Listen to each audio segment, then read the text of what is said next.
युवा साँच्चीकै देशको परिवर्तनका सम्भाग हुन्।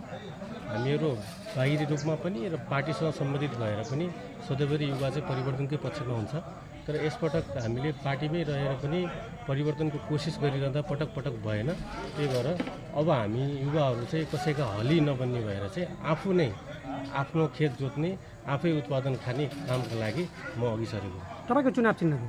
मेरो चुनाव चिन्ह चाहिँ हामी उम्मेदवारी दर्ताको प्रक्रियामा छौँ। निर्वाचन आयोगबाट के मिल्छ त्यही अनुसार सकेसम्म हामी चाहिँ बर्दियाको प्रतीक मानिने जनावर बाघको उम्मेदवारीको दावा गर्छौँ।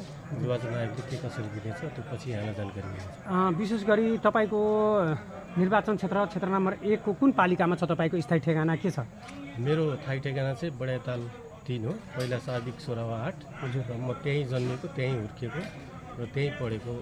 आम बर्दियावासी मतदातालाई तपाईँ के भन्न चाहनुहुन्छ? बर्दियावासी मतदातालाई पटक पटक हामी लगभग सेरोफेरो हेर्दाखेरि हामी जन्मिँदादेखि चाहिँ केही व्यक्तिहरूले शासन गरे, यहाँ पटक पटक सांसद भए, बर्दियाको विकासको लागि कुनै योजनाहरू ल्याएनन्।